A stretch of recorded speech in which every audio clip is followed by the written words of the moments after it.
တဲတောင်ပြင်ပေါ်ကရွှေမင်းသမီးသို့မဟုတ်ရွှေစည်းကုံရဲ့လျှို့ဝှက်ချက်များနေဝင်ရိုးရည်ချိန်ပကံမြေရဲ့ကောင်းကင်ရံမှာရွှေရောင်တဝင်းဝင်းနဲ့တောက်ပနေတဲ့စေတီတော်တဆူရှိပါတယ်။အဲ့ဒီစေတီတော်ကတော့မြန်မာတို့ရဲ့အထုပ်အမြတ်ထက်တဲ့ရွှေစည်းကုံစေတီတော်ကြီးပဲထက်ပါတယ်။ဒီနေ့မှာတော့ရွှေစည်းကုံစေတီတော်ရဲ့ရာစုနှစ်ချီသမိုင်းကြောင်းတွေနဲ့အတူလူသိနေတဲ့ထူးခြားဆန်းပြတဲ့ချက်တွေကိုဖျက်ပြပေးသွားမှာပါ။လွန်ခဲ့တဲ့နှစ်ပေါင်း900ကျော်ပကံခေတ်အနော်ရထားမင်းကြီးလက်ထက်မှာပေါ့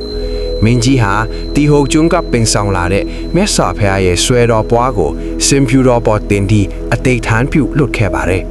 ဆွဲတော်ကင်းဝတ်တင်တဲ့နေရာမှာစင်ဖြူတော်ဝတ်ပါစေလို့ဆုတောင်းခဲ့တာပါစင်ဖြူတော်ဟာအေယာဝတီမြစ်ကန်ဘေးကတဲတောင်ပင်တစ်ခုပေါ်မှာဝတ်ဆန်ခဲ့ပါတယ်အဲ့ဒီနေရာဟာအခုကျွန်တော်တို့ဖူးမြော်နေရတဲ့ရွှေစည်းခုံစေတီတော်တီစီယာနေရာပေါ့ရွှေစည်းကုံဆိုတဲ့အမည်ရလဲရွှေနဲ့စည်းကုံဆိုတဲ့တဲတောင်ပြင်စကလုံးနှစ်ခုကိုပေါင်းစပ်ထားတာပါအနော်ရထာမင်းကြီးအားစတင်တည်ထားခဲ့ပေမဲ့ဒုတိယပစ္စယံအထိပဲပြီးစီးခဲ့ပြီးမင်းကြီးနိုင်ရွာဆန်ခဲ့ပါတယ်အဲ့ဒီနောက်နန်းတက်လာတဲ့ကျန်းစစ်သားမင်းကြီးကခမင်းတော်ရဲ့လက်ရာကိုဆက်လက်တည်ဆောက်ခဲ့ရမှာ9လနဲ့9ရက်အတွင်းအမခန့်ပြီးတန်နိုင်ခဲ့တာပါရွှေစည်းကုံစီရီတော်မှာလူပြောများလဲအံ့ဖွယ်9ပါရှိပါတယ်ဒါတွေဟာဒီနေ့ခေတ်သိပ္ပံပညာနဲ့တောင်ရှင်းပြဖို့ခက်ခဲတဲ့အချက်တွေပါစီရီတော်ရဲ့ထိပ်ဖျားကထီတော်ကြီးဟာတန်ကြိုးမပါပဲတင်ထားတာဖြစ်တယ်လို့ဘလောက်ပဲနေဘူးစီရီတော်ရဲ့အရေးခါဘေးကိုမထွက်ပဲကိုယ်ထဲပေါ်မှာပဲရှိနေတတ်ပါတယ်မိုးဘလောက်ရွာသဲတောင်ပြင်မှာရေမတင်တာ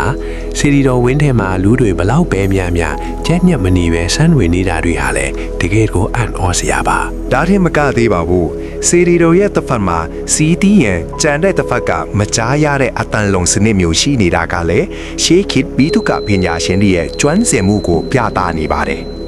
နောက်ထပ်စိတ်ဝင်စားစရာတစ်ချက်ကတော့စေရီတော်ရဲ့အနောက်ဘက်ကရေတွင်လေးပါအဲ့ဒီရေတွင်ထဲကရေပြင်းပေါ်မှာစေရီတော်ရဲ့အထွတ်ကိုဖူးမြော်နိုင်အောင်ဖန်တီးထားပါတယ်ဒါဟာအဝေးကနေမဖူးမြော်နိုင်သူတွေအတွက်အနီးကကြည့်နိုင်အောင်စီမံထားတဲ့ရှေးဟောင်းမျက်မှောက်ကြည့်မှန်တစ်ချက်ပါပဲနောက်ထပ်လူတီနေတဲ့အချက်ကတော့ရွှေစည်းခုံဝင်းထဲကနှက်နန်းတွေအကြောင်းပါအနော်ရထာမင်းကြီးဟာဗုဒ္ဓဘာသာကိုတက်ဝင်ယုံကြည်လာအောင်နတ်ကိုးကွယ်သူတွေကိုစီးယုံတဲ့အနေနဲ့30ခုမင်းနှက်နန်းတွေကိုဖျားဝင်းထဲမှာထည့်သွင်းပေးခဲ့တာဖြစ်ပါတယ်ဒါကြောင့်ရွှေစည်းခုံဟာဘာသာရေးနဲ့ယဉ်ကျေးမှုပေါင်းကူးတရားတစ်ခုလို့လည်းဆိုနိုင်ပါတယ်ရွှေစည်းကုံစီရီတော်ဟာအုတ်နဲ့ကြောက်တွေကိုစီထားယုံတင်မဟုတ်ပဲမြန်မာတွေရဲ့တမိုင်းအမှုပညာနဲ့ယုံကြည်မှုတွေစီးစင်းရာနေရာတစ်ခုပါပကံကိုရောက်ရင်တော့ဒီအမ်ဖွယ်တွေပြင်းထန်နေတဲ့ရွှေစည်းခုံကိုမဖူးမထစ်ဖူးမြော်ဖို့တိုက်တွန်းပါစီ